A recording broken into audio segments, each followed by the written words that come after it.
Que el Señor les bendiga, hermanos. Estamos en el último sermón. Ya me dio un golpe de realidad que ya llevo casi 10 meses aquí, ¿verdad?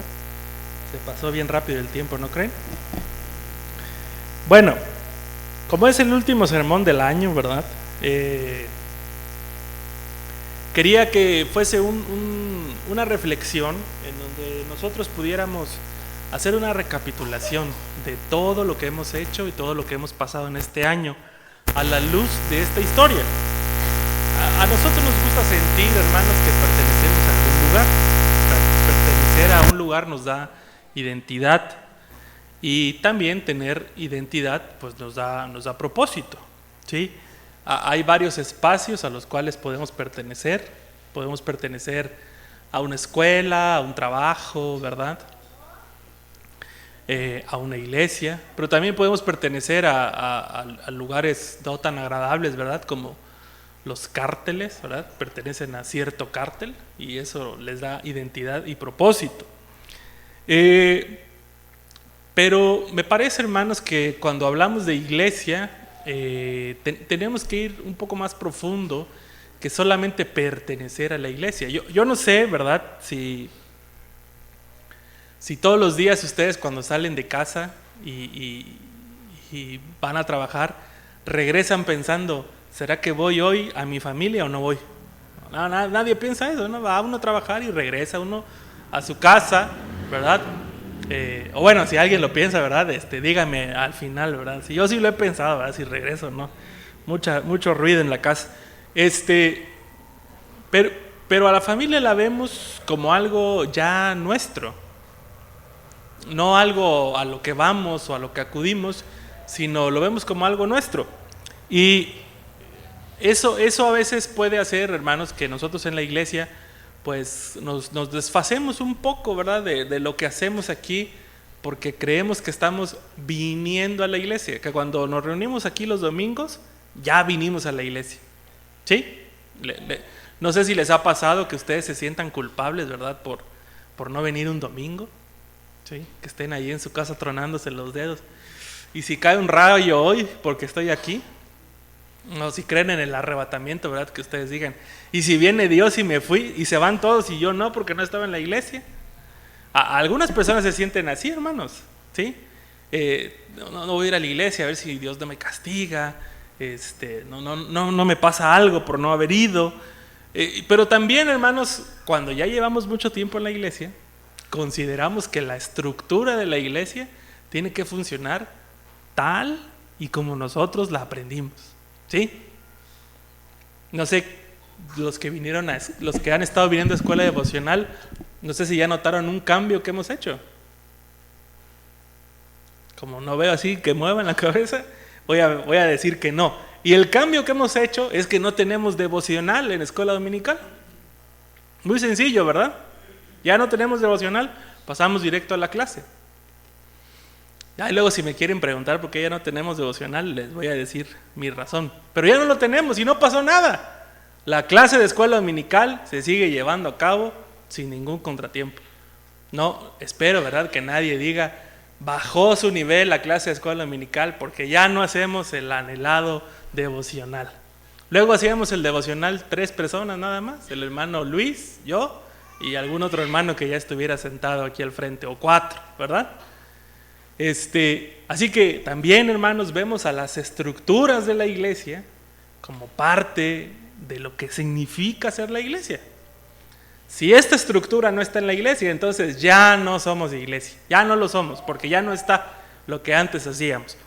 Por cierto, hermanos, que ya me hablaron de allá de Costa Rica para decirnos que ya esta semana, si Dios quiere, sale nuestro diagnóstico de iglesia. Y ahí vamos a descubrir, hermanos, si nuestra iglesia tiene algunas estructuras que deben ser modificadas.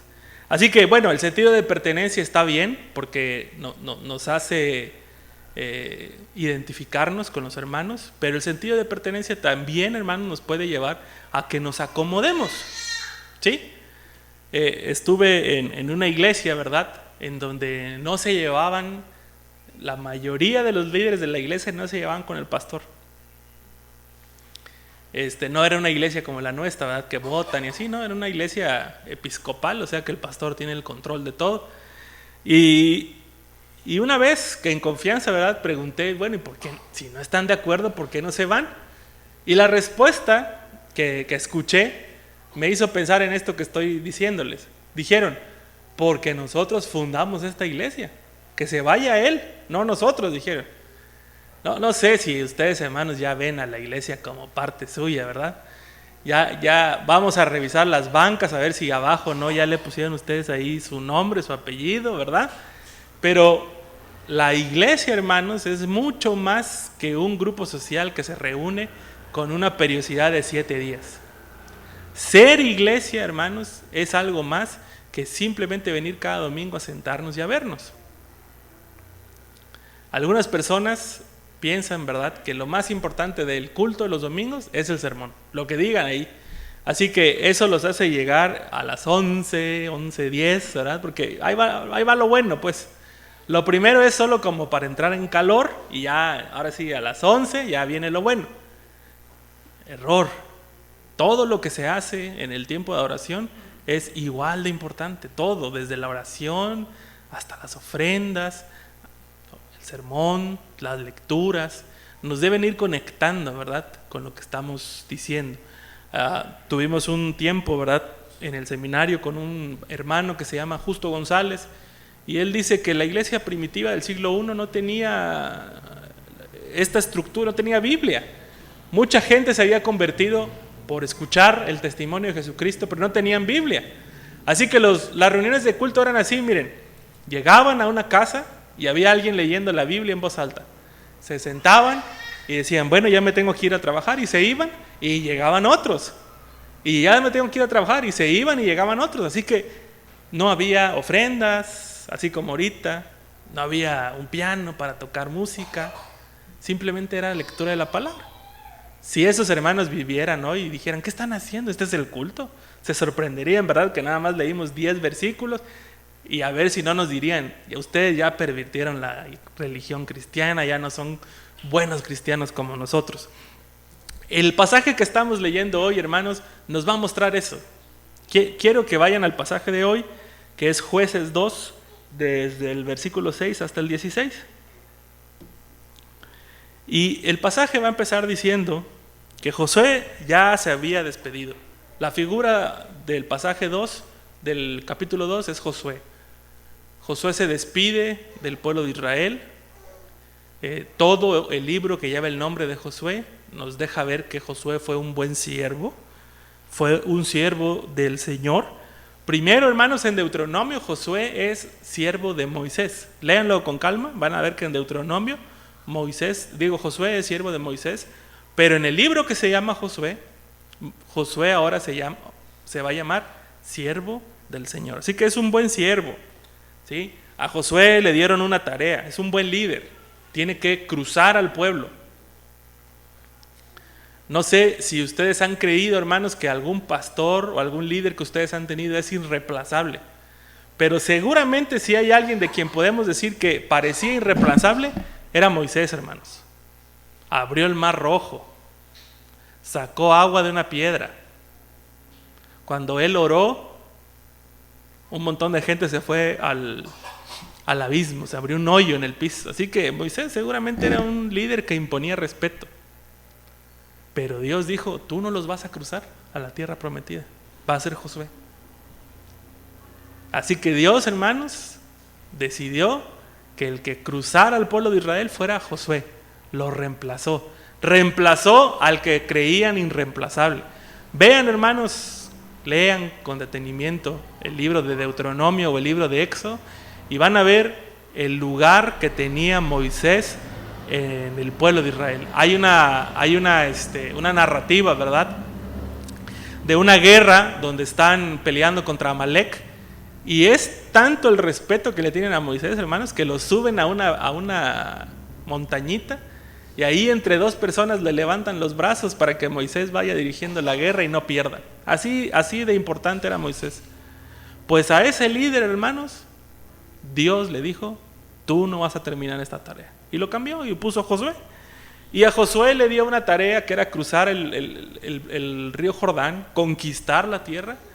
Y Josué lo hizo. Cuando termina el libro de Josué, seguramente muchos de ustedes han visto estos pasajes, ¿verdad?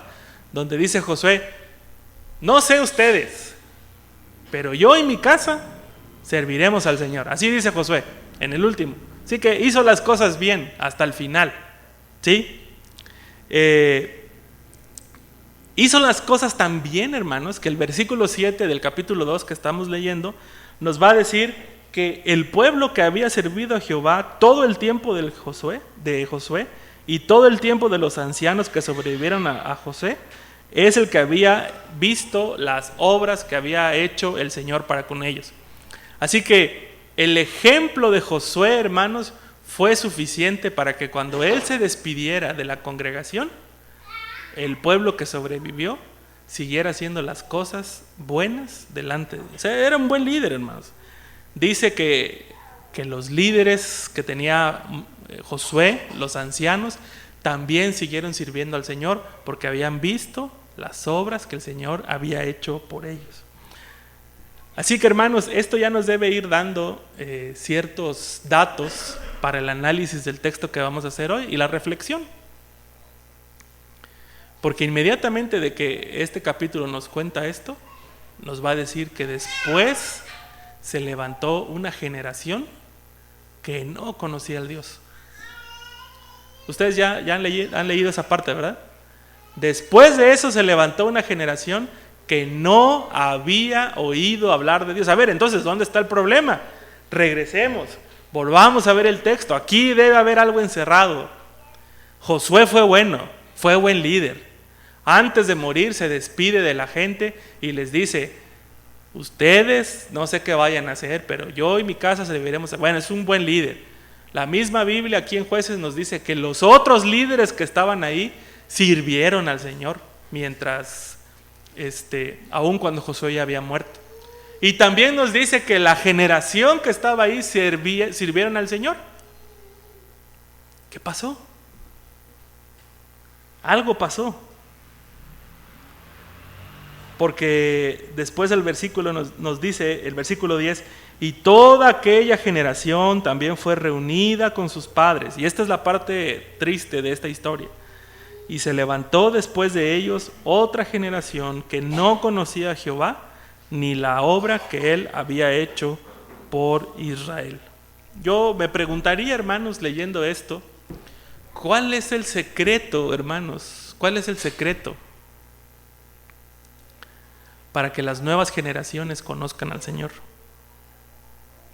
Por lo visto, hermanos, tener fe no es suficiente.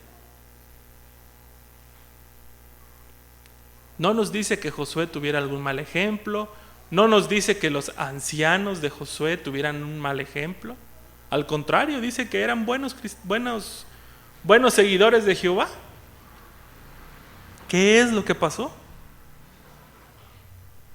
Como decía en un principio, hermanos, la identidad no nos da pertenencia. Nos da esta falsa sensación de que pertenecemos. Que nuestros hijos nos vean, hermanos, que venimos todos los domingos al templo, puede crearnos una falsa idea de que todo va bien. Que nuestros hijos nos vean, que los vestimos muy temprano los domingos para venir al templo, y si venimos mañana y tarde, ¿verdad?, nos puede crear una falsa sensación de que todo va bien. Y que ustedes y yo digamos, pues yo estoy haciendo mi trabajo como padre. He estado encaminando a mis hijos en el camino del Señor.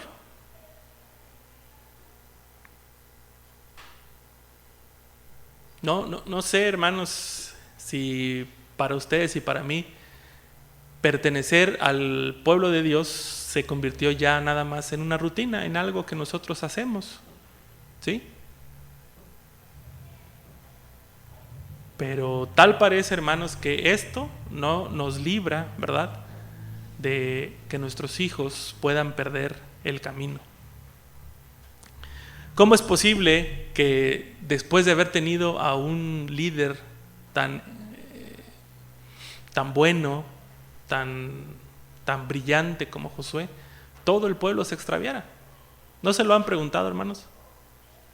Es una de las preguntas que yo me hice mientras estudiaba el texto. ¿Cómo pasó todo esto?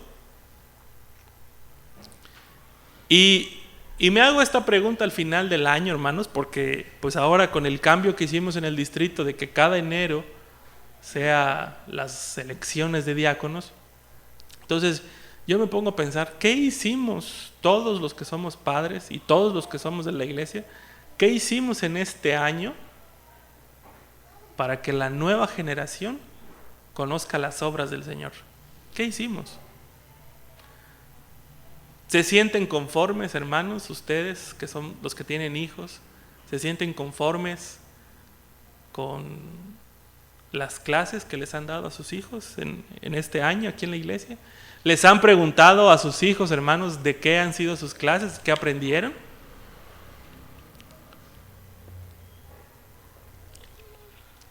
Y más importante, ¿ustedes le han enseñado a sus hijos algo de la palabra de Dios en este año?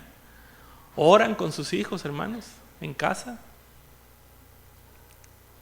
Porque si pensamos, hermanos, que la siguiente generación se va a salvar porque vinieron a la iglesia, estamos tal vez equivocando la estrategia, hermanos.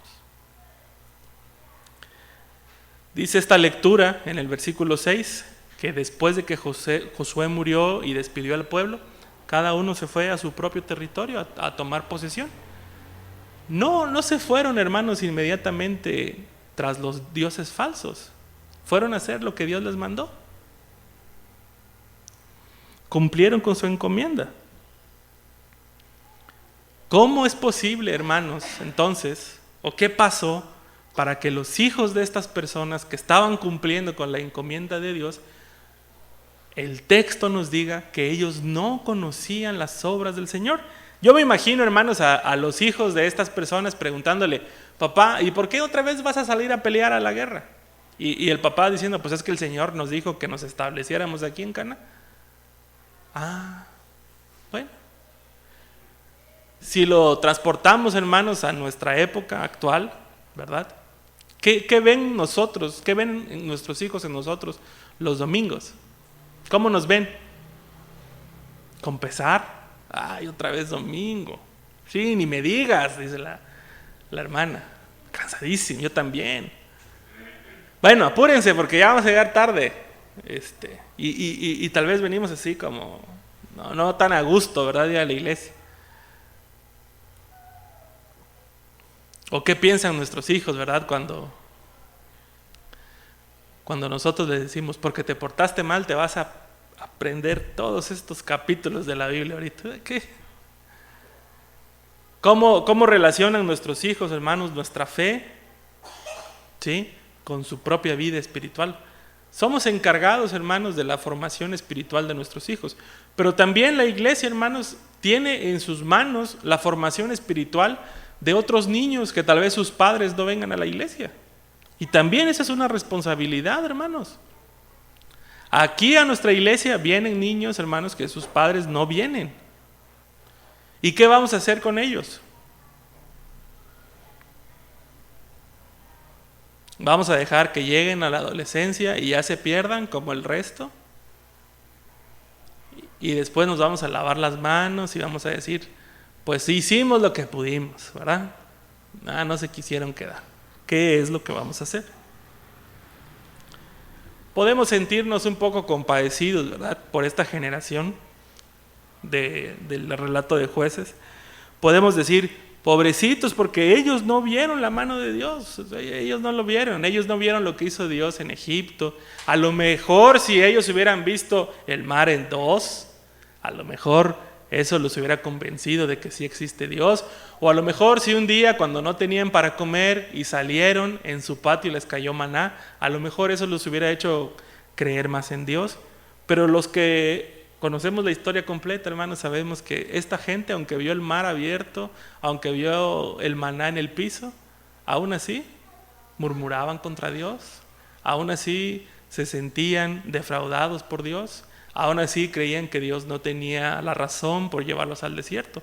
Así que, hermanos, las obras portentosas y maravillosas de parte de Dios tampoco son suficientes para que una persona crea. Tenemos, por otro lado, ahí la historia de Samuel. Después de Jueces, la historia que debería seguir sería Samuel. Nuestras Biblias tienen Ruth, pero en realidad cronológicamente debería seguir Samuel. Y en la historia de Samuel, hermanos, tenemos un paradigma de esto que les estoy diciendo. ¿Dónde estaba Samuel? Estaba en Silo, que era la tierra santa, por así decirlo. ¿Dónde estaba viviendo? Vivía en el templo. ¿Quién era su papá? Elí. ¿Quiénes eran sus hermanos? Los sacerdotes. Así que vivía en el templo, pertenecía a la familia más importante desde el punto de vista espiritual. Pero cuando Dios le habla, ¿qué dice de Samuel, hermanos? Que no sabía quién era. Cuando Dios le habla a Samuel, Samuel no sabe quién es. Hasta ese momento, hermanos, a Elí se le ocurrió explicarle a Samuel que cuando escuchara una voz así tenía que decir: habla Jehová, que tu siervo oye. ¿Cómo hacemos entonces, hermanos, para pasar la antorcha de la fe? Primero, hermanos, creo que lo que tenemos que hacer es convencernos a nosotros mismos de que tenemos la fe cristiana. Hoy yo los invitaría, hermanos, a que hicieran ese análisis. ¿De verdad tengo fe en Cristo? ¿O lo único que tengo es una religión? Porque es muy diferente, hermanos, tener fe en Cristo al tener una religión. A muchos de ustedes, como a mí tal vez, no nos gustaría, ¿verdad?, que nuestros hijos de repente aparecieran en nuestra casa persinándose, ¿verdad? No. Ay, ¿qué pasó, hijo? ¿Cómo que vas a ir a la fiesta de San Sebastián, no? Si tú eres cristiano. Pero tal vez no nos espantaría mucho, ¿verdad?, si uno de nuestros hijos cometiera algún pecado. O solo diríamos: este chamaco rebelde, ¿verdad? Como que le damos más importancia a que nuestros hijos cambien de religión de un momento a otro, pero el resto de su vida espiritual, hay que Dios se encargue de ellos, ¿no? Si se dan cuenta, hermanos, después de que el versículo 10 nos dice que se levantó después de ellos otra generación que no conocía a Jehová ni la obra que él había hecho por Israel, va a decir: después los hijos de Israel hicieron lo malo ante los ojos de Jehová y sirvieron a los Baales. En todo el libro de Jueces, hermanos, cada que nosotros veamos que nos dice que hicieron lo malo delante de Dios, esa palabrita, esa frase, hicieron lo malo, va a estar ligada con la idolatría. ¿Sí? Hay un autor que estuve leyendo para este sermón, y él dice, por lo que nos cuenta el libro, ¿sí?, por como nos lo está contando Jueces, la nueva generación veía al Señor como un Dios viejo, como un Dios anticuado. Ya no lo veía como su propio Dios. Dice la Escritura que lo veía como el Dios de sus padres. ¿Sí? Ya no lo ve como su Dios, lo ve como el Dios de sus padres. Por lo tanto, dice este autor, todo el pueblo de Israel va a preferir a dioses más cercanos, a los dioses que ellos conocen. ¿Qué dioses tenemos nosotros en casa, hermanos? ¿Qué dioses están cerca de nosotros, hermanos? Cuando nosotros hablamos de ser cristianos, creemos, ¿verdad?, que la soberanía y el control de todo lo tiene el Señor. Amén. Bueno, como estuvo así débil, ¿verdad?, yo creo que no. Pero bueno, deberíamos creer todos, hermanos, que el control y la soberanía de todo lo tiene el Señor. Él es el que tiene el control. ¿Cómo es nuestra vida? ¿Refleja en verdad eso, hermanos? ¿Se lo reflejamos a nuestros hijos? ¿Le decimos a nuestros hijos, Dios tiene el control de todo? ¿O les enseñamos que el trabajo duro es lo que trae la bendición? ¿Qué les enseñamos a nuestros hijos, hermanos? Yo entiendo que todos querramos enseñarle buenos hábitos a nuestros hijos. Y está bien. Nosotros también queremos, ¿verdad?, que vayan a un deporte, que aprendan algún instrumento. Es parte de nuestra formación como padres. Pero no puede ser lo único. Ahí es donde yo creo que nos diferenciamos. No puede ser lo único.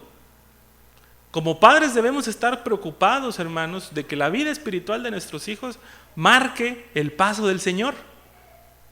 Miren, hermanos, yo no les puedo dar la garantía de que si ustedes le enseñan el camino del Señor a sus hijos todo el tiempo, ellos nunca se van a perder. Pero sí les puedo decir lo que dice la palabra: instruye al niño en su camino y cuando sea viejo no se apartará de él. No dice nunca, cuando sea viejo, ¿no? Hay tiempo de recapacitar. Pero yo sí les puedo decir, hermanos, que instruir en el camino no es traer a la iglesia a sus hijos.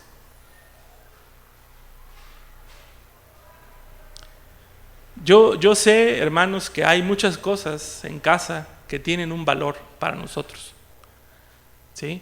A muchos de los que estamos aquí, ¿verdad?, nos ha costado tener lo que tenemos. Ayer estaba platicando con mi hija Penny en la noche y me dice mi hija: entonces tú cuando eras niño eras pobre.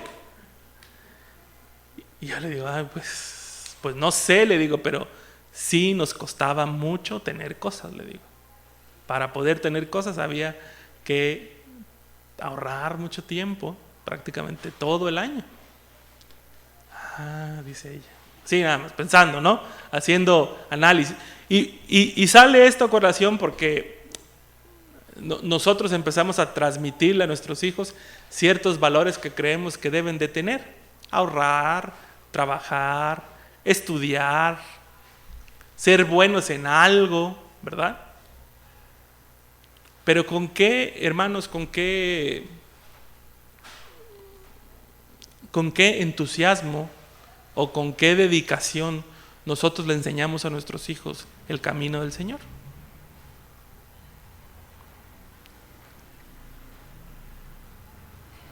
¿Qué ha pasado, hermanos, en la vida de nuestra iglesia?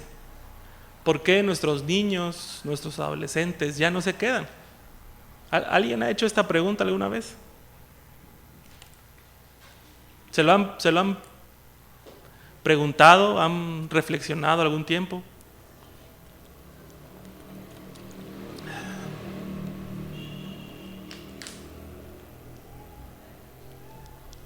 Para nosotros tiene valor ser cristianos.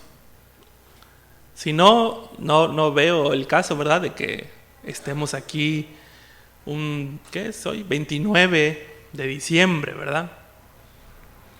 A menos que nos sobrara tiempo y dijeron hoy, pues a ver qué hay en la iglesia, ¿no? A ver qué. Pero en general voy a suponer, hermanos, que todos los que estamos aquí pensamos que ser cristianos es algo importante, algo que vale la pena. Amén. Bueno, si creemos eso, hermanos, entonces nuestros actos tienen que reflejar lo que nosotros creemos. La generación antigua, de aquí del relato de Jueces, dice que fue a hacer el trabajo que Dios les encomendó, conquistar su territorio. Pero la generación nueva se dedicó a buscar nuevos dioses.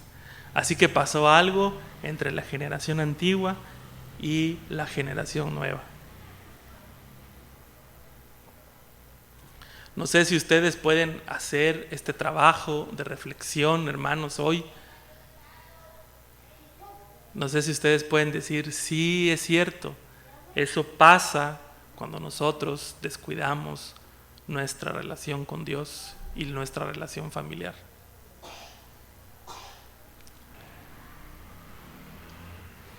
Abandonar al Señor no es cualquier cosa, hermanos.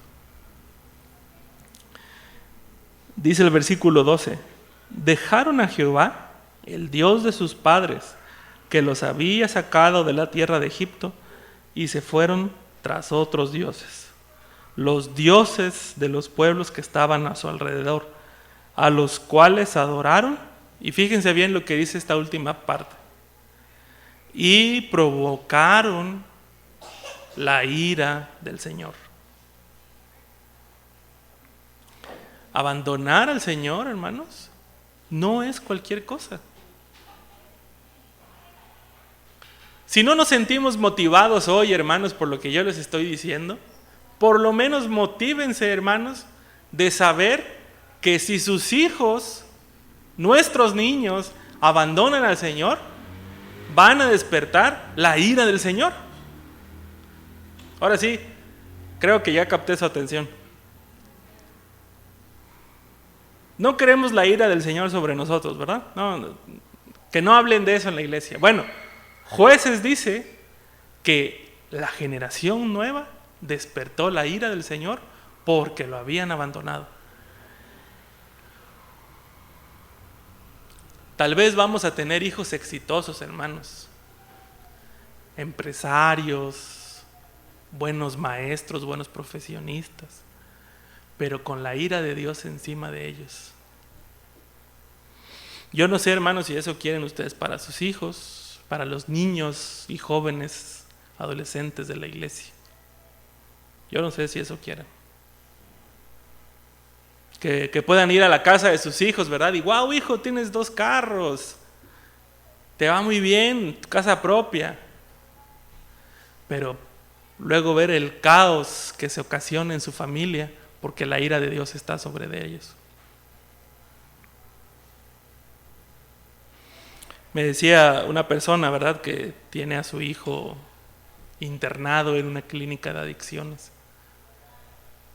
Y dice, este tiempo de Navidad no tiene ningún sentido para mí.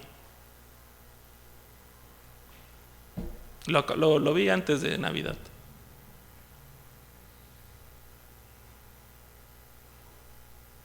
La ira de Dios, hermanos, se despierta cuando una generación lo abandona. Quiero mostrarles, hermanos, algo,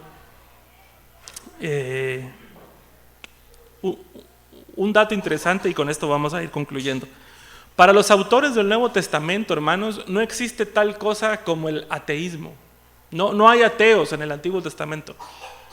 Tampoco hay agnósticos. Es decir, no hay ni personas que dicen abiertamente que no existe Dios, y tampoco hay personas que piensan que a lo mejor sí existe un Dios, pero no es el que ellos o los demás le dicen. El Antiguo Testamento no ve eso.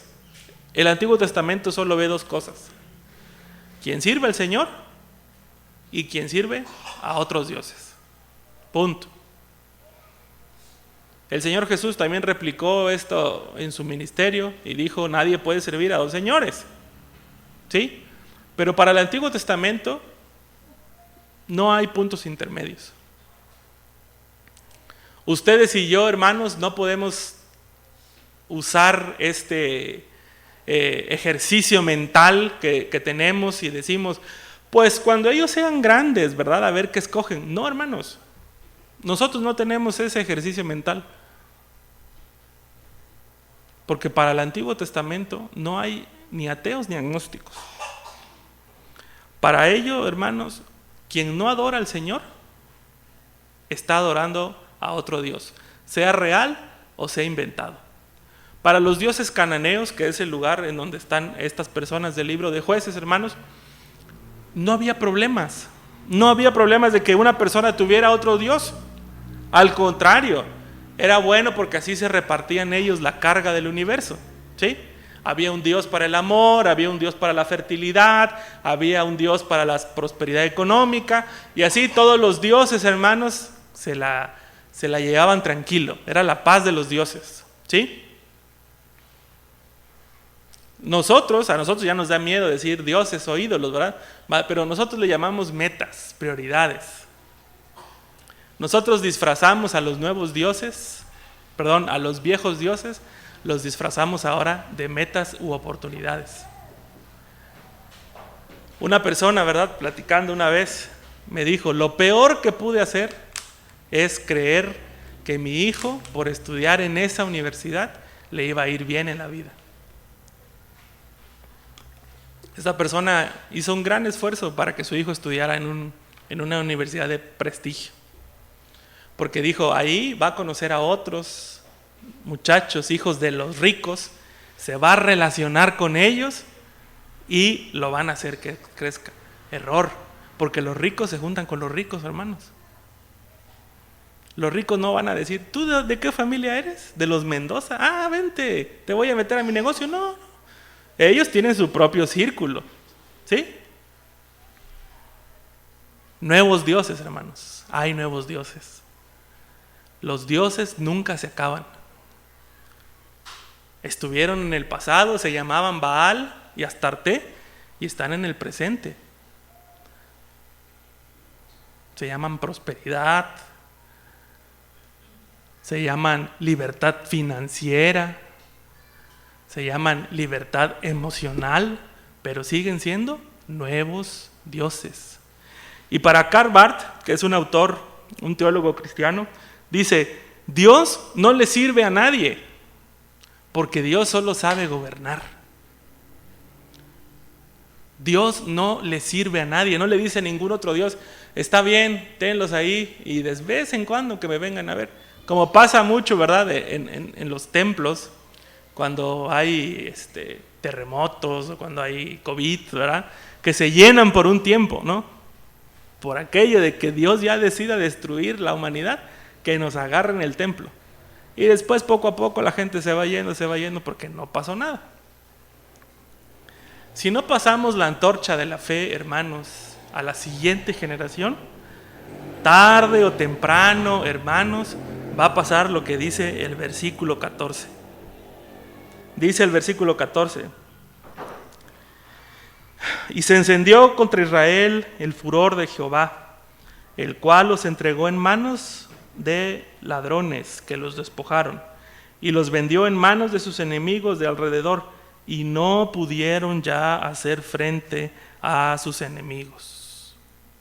Este pueblo nuevo, esta generación nueva, que había visto a un Dios que los sacó de Egipto, que abrió el mar, que les dio de comer en el desierto, de repente se topa con la ira de este mismo Dios, y lo que en algún momento pudieron hacer, como empieza el libro de Jueces, ¿verdad?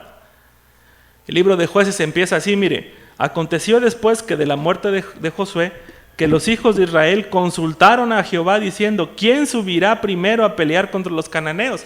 La primera generación le consultaba a Dios todas sus decisiones. Y esta nueva generación, como ya no lo conoce, va y busca a los dioses de alrededor. Y entonces el versículo 14 nos da la conclusión. Ya no le pueden hacer frente a ninguno de los enemigos que tienen alrededor.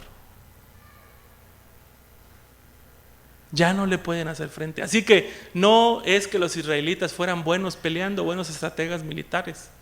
Lo que hacía la diferencia entre el pueblo de Israel y el pueblo de Canaán, los pueblos de Canaán, es que el pueblo de Israel tenía a Yahvé como su Señor.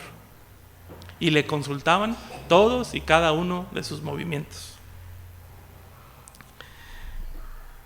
Pensaríamos nosotros, bueno, nuestros hijos, pues cuando les pase algo malo, ahí se van a arrepentir y Dios los va a perdonar. Bueno, quiero decirles una cosa, hermanos. Este pueblo nunca se arrepintió. Lo único que pasaba con este pueblo, hermanos, con este pueblo, con esta generación nueva, es que lloraban. Dice ahí que se lamentaban. Pero no se lamentaban, o al menos no parece ser esa la idea, de que ellos se lamentaran y le pidieran perdón a Dios. Simplemente se lamentaban, estaban viviendo una mala racha.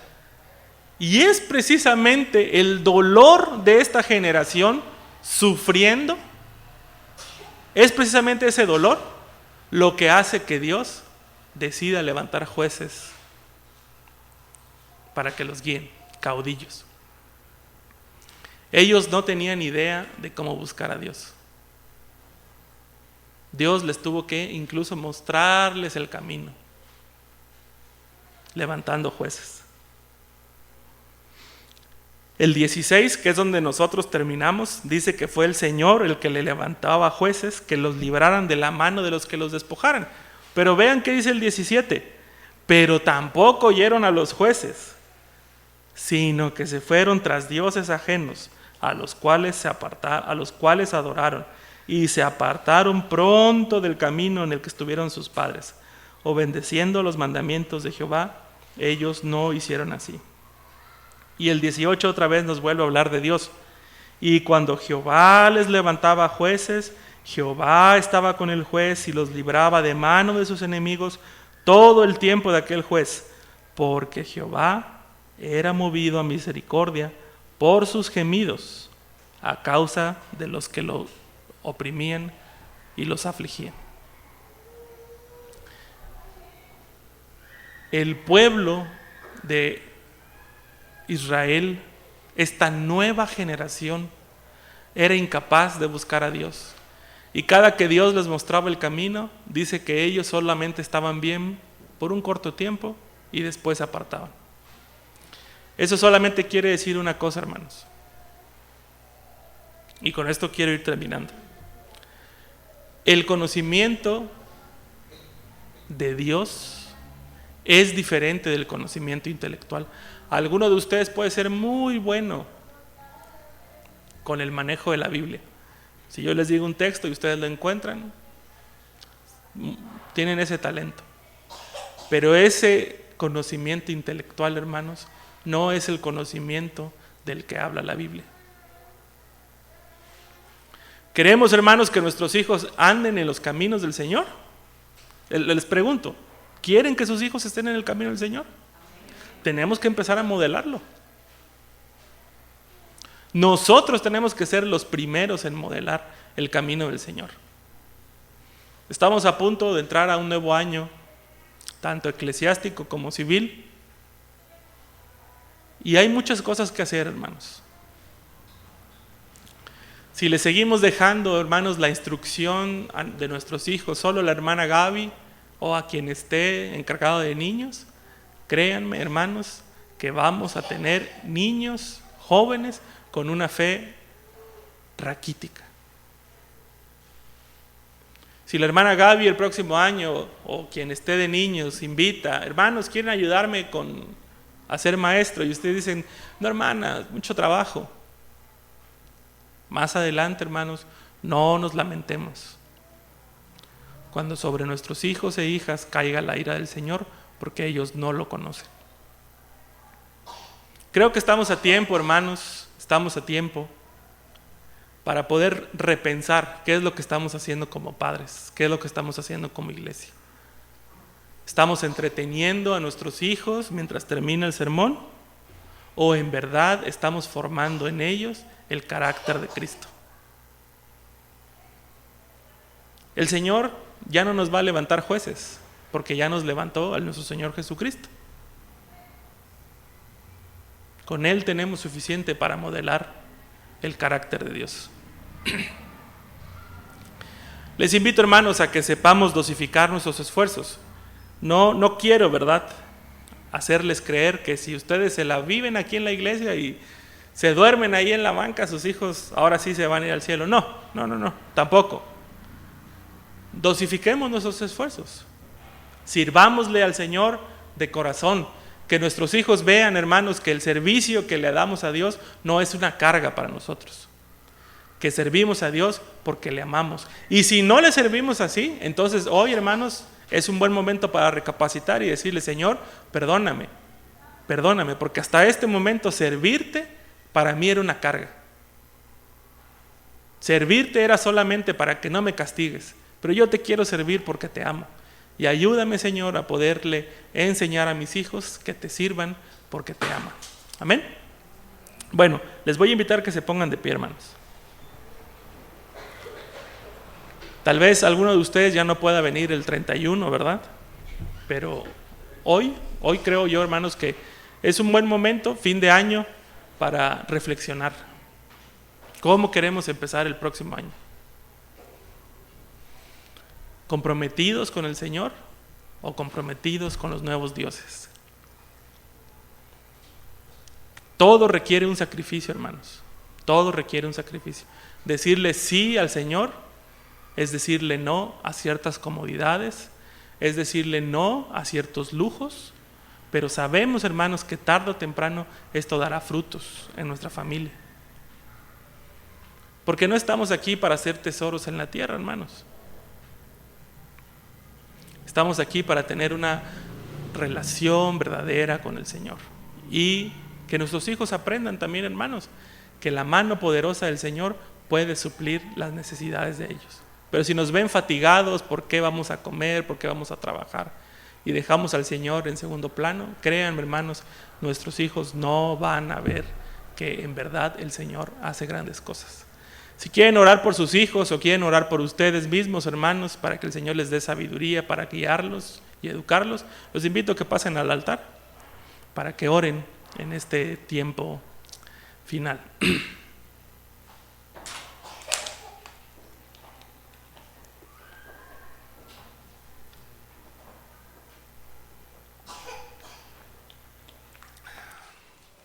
También veo que hay abuelos de niños que vienen a la iglesia, de jóvenes. Es bueno que también ustedes oren, hermanos.